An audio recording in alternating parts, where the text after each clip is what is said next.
Bonjour chers étudiants, on va continuer la révision pour la session rattrapage en corrigeant quelques questions et exercices proposés et mécanouché la session normale. Donc, le modèle de Friedman quand la session normale, mais l'équation de Taylor mais quand la session normale. Et ces deux équations proposées par ces deux auteurs sont liées. Comment ils sont liés? On va découvrir tout de suite. Alors, pour Friedman, la demande encaissariale est influencée par la rentabilité des obligations et des actions. De même, l'agent économique peut choisir de transformer sa monnaie en un autre actif. Cela veut dire que l'agent économique il va détenir de la monnaie selon le rendement de la monnaie, le rendement des obligations et le rendement des actions. Je connais la proxy. Je connais l'obligation, une action, la monnaie elle-même, ou un autre actif corporel. Un meuble, un bâtiment, une voiture, quelque chose comme ça. Alors, l'agent économique effectue son choix en comparant la rentabilité entre la monnaie, les obligations, les actions et l'actif corporel. Mais qu'est-ce qu'on compare, machine ou le rendement nito? On compare la différence entre le rendement des obligations et de la monnaie, le rendement des actions et la monnaie, le rendement de l'actif corporel et la monnaie, et entre le taux d'inflation anticipé et le rendement anticipé de la monnaie. Pour savoir qui est mieux. Selon cette approche, Friedman a proposé une équation qui regroupe les trois paramètres. La demande encaissariale est une fonction croissante du revenu permanent, fonction décroissante de la différentielle entre le rendement anticipé des obligations et le rendement anticipé de la monnaie, une fonction décroissante entre le rendement anticipé des actions et le rendement anticipé de la monnaie, une fonction décroissante entre le taux d'inflation anticipé et le rendement anticipé de la monnaie. Le rendement de la monnaie dépend de deux choses. Il dépend de la qualité et de la quantité de services. Comment? Alors, pour les intermédiaires financiers, par exemple une banque, il propose le service, le coût, le prix. Le service a une qualité. Il y en a plusieurs services, par exemple, il y a un système. Et dans la qualité et les quantités des services proposés par la banque, par exemple, vont augmenter avec un coût constant. يعني ثمن هذاك لي سيرفيس كاملين بهم ما كيتبدلش ولكن la qualité et la quantité زادت. Donc le rendement de la monnaie va augmenter.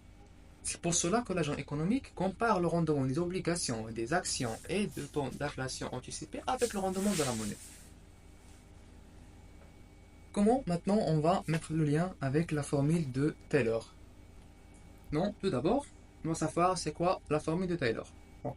La formule de Taylor, il y a une formule qui est un lien avec le taux directeur de la banque centrale, RD, avec le taux directeur à l'équilibre.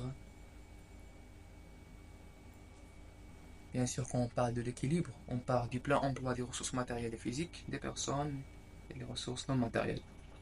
Plus alpha, il y a la constante positive qui dépend du système financier du pays. Donc, il n'est pas constante au sens strict. Il est constante, c'est un nombre. ولكن ماشي اللي ساعات تكون مثلا في المغرب وفي ألمانيا تكون مبدلة.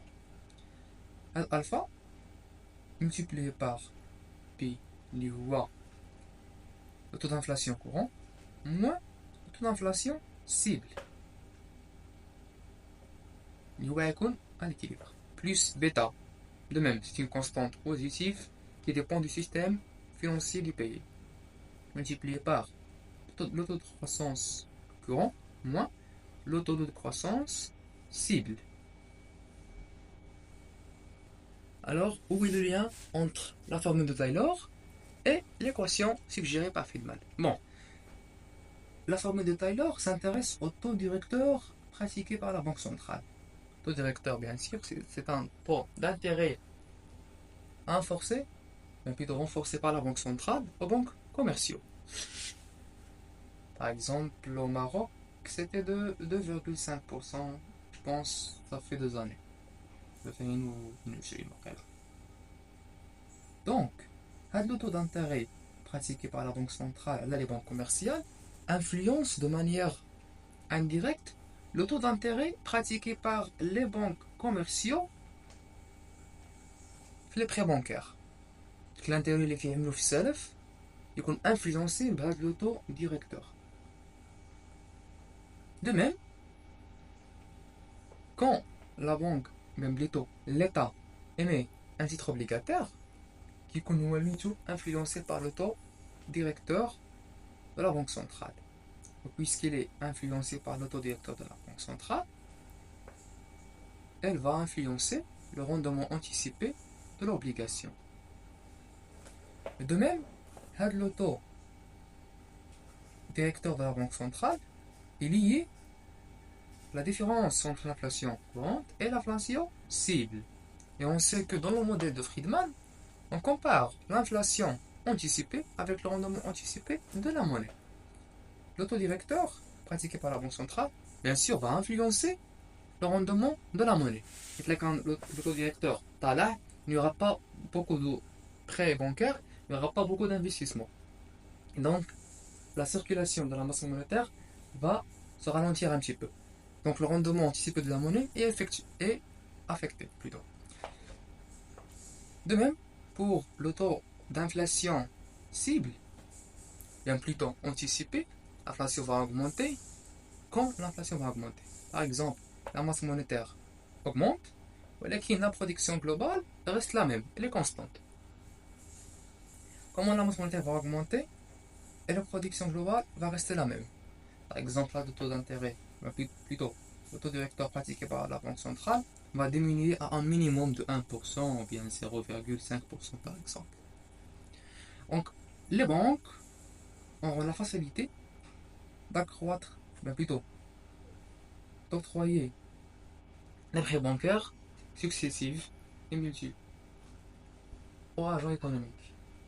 Il y a les prêts bancaires et par conséquence, la masse monétaire en circulation va augmenter directement après les prêts bancaires. Bien sûr, à long terme, selon le canal de transmission de la politique monétaire basé sur le crédit,